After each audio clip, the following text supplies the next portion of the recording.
J'espère ne pas vous décevoir, mais je ne vous parlerai guère de la paracha.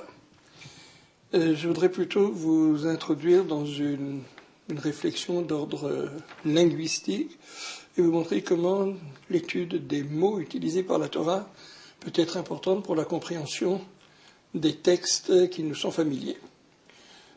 C'est ainsi que la paracha de Re'eh, je vais quand même m'y référer de temps en temps. La paracha commence par un verset célèbre, Re'eh, Anochi noten lifnechem hayom beracha uklala et abracha asher tishmeu. Regardez, je vous place devant vous aujourd'hui, je vous donne la bénédiction et la malédiction. La bénédiction si vous écoutez ce que Dieu a à vous demander. Il y a dans ce verset deux verbes qui sont particulièrement importants parce que leur rapprochement constitue une des constantes de la littérature biblique ou de la littérature liturgique. Et le fait de les rapprocher permettra peut-être de comprendre quelques-unes des difficultés soulevées par ce verset. D'abord, le texte commence par « Re'eh ». Moïse s'adresse aux enfants d'Israël et leur dit de « Regardez, voyez, je vous donne aujourd'hui la bénédiction et la malédiction.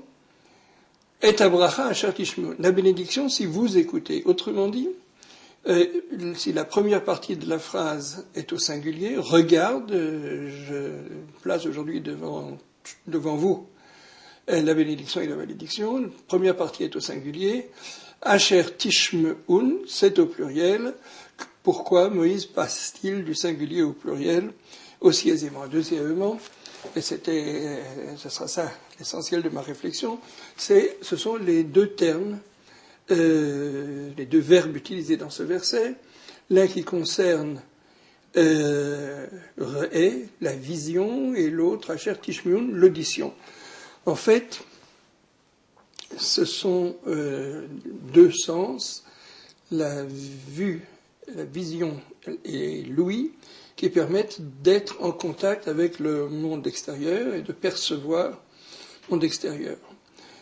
Et il y a de très très nombreux versets dans lesquels on rencontre ces deux verbes, et alors qu'on peut être surpris de constater leur présence et surtout leur utilisation.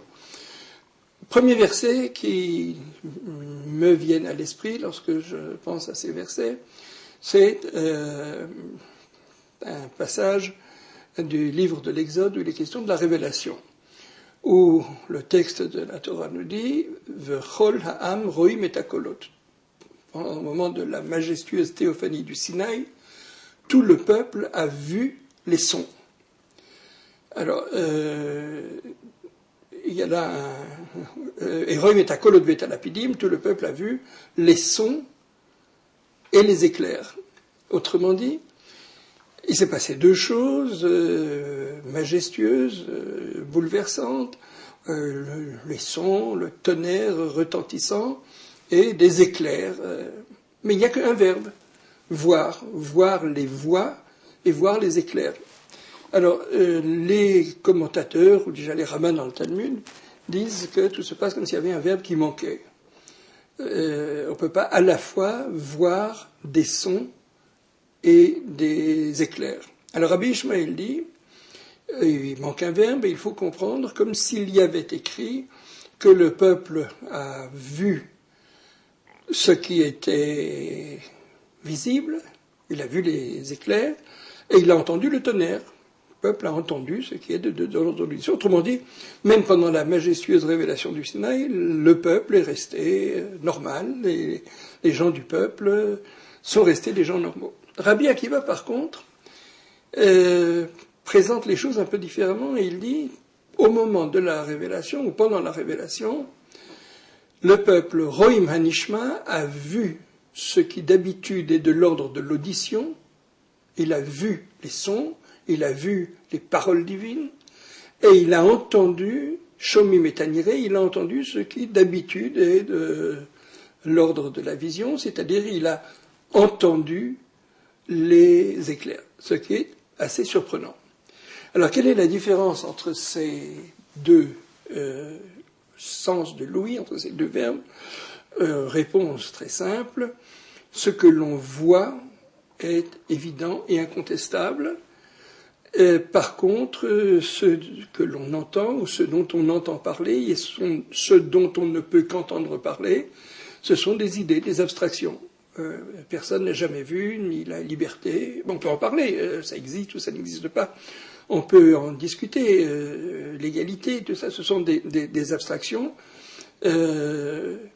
mais ce n'est pas de l'ordre du visible.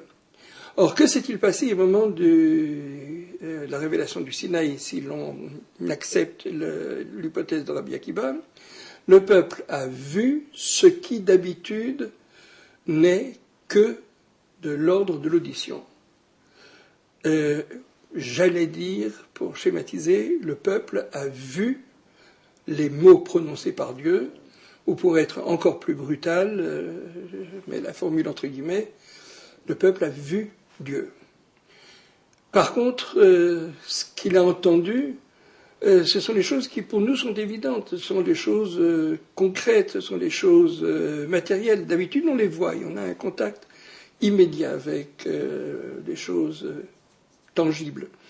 Mais au moment de la révélation du Sinaï, il y a une élévation spirituelle telle du peuple que le peuple a vu Dieu, ou a vu ce que Dieu disait. C'était une évidence, la perception était évidente et incontestable, tandis que les préoccupations concrètes des gens normaux, c'était...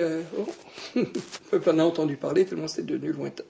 Autrement dit, il y a là une différence très nette entre lire haute, ce que l'on voit et qui est normalement tangible, concret, matériel, et ce que l'on entend, qui sont des idées abstraites. Dans le premier verset de la paracha, Moïse demande au peuple, regardez. Et il suffit de regarder, vous verrez, c'est quelque chose d'évident. Je vous donne quelque chose, je vous donne la bénédiction et la malédiction. Or, j'ai l'impression que les gens normaux que nous sommes, on peut entendre parler de la bénédiction, on peut entendre parler de malédiction, mais je vois pas, je n'ai pas de perception immédiate de la bénédiction. Par contre, dans la deuxième partie du verset, il dit Asher Tishmun, si vous écoutez la parole de Dieu, c'est-à-dire si vous l'écoutez, si vous l'entendez, si vous la comprenez. C'est qu'il y a dans la perspective du discours de Moïse, il y a un bouleversement qui s'opère dans la nature des enfants d'Israël auxquels il s'adresse.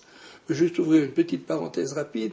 On retrouve la même nuance entre ces deux verbes dans un texte tout à fait au début de la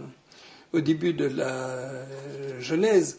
Le texte dit que Adam et Ève ont mangé du fruit dont Dieu avait dit qu'il fallait ne pas manger.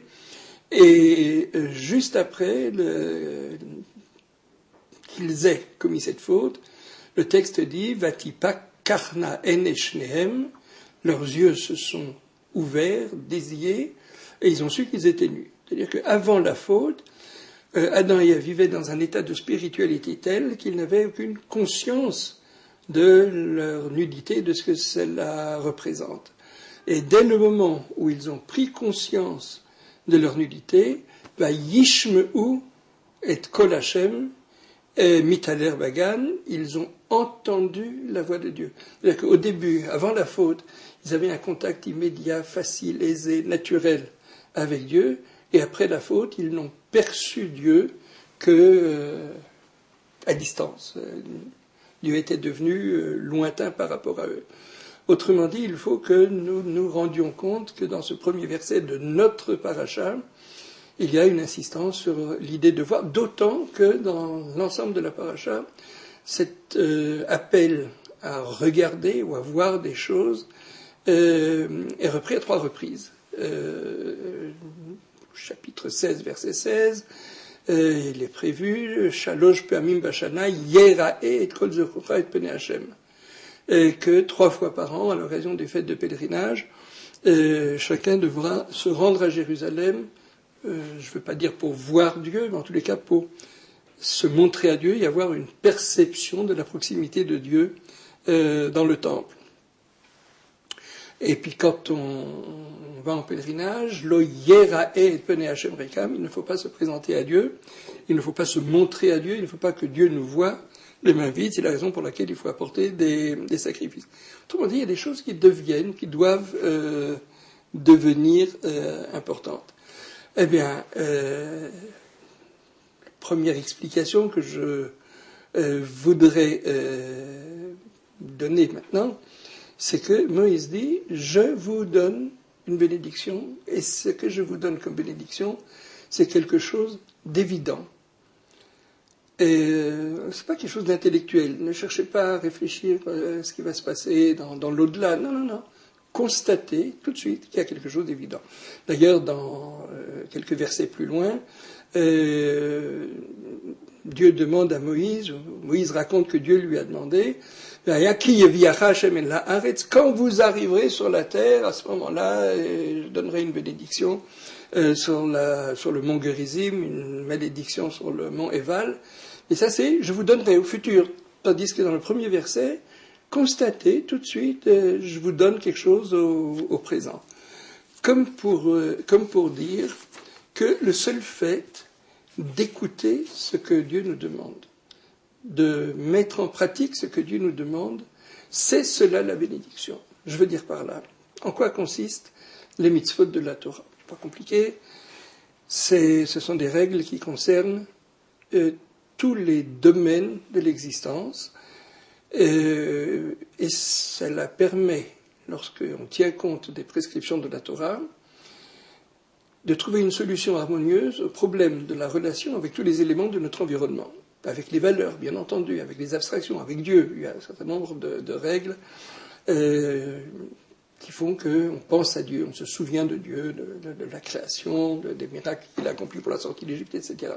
Mais il y a d'autres règles qui, tout en faisant intervenir Dieu, bien entendu, régissent les relations de l'homme avec son prochain, de l'homme, avec autrui, mais pas seulement avec les autres individus, avec les individus en tant qu'individus, mais avec les individus regroupés en tant que société aussi. Puis un individu particulier, c'est soi-même. Eh bien, si l'on tient compte des prescriptions de la Torah, formidable. Les mitzvot nous permettent de tenir compte et de Dieu, et des hommes, et de la collectivité à laquelle on appartient, et sans se négliger soi-même. Et tout cela, bien entendu, en prenant aussi en compte les choses. Je veux dire par là qu'il n'est pas question pour la Torah de dévaloriser, de déconsidérer des biens personnels. Mais dans la paracha de cette semaine, il y a aussi une mention concernant l'aide qui doit être apportée aux défavorisés.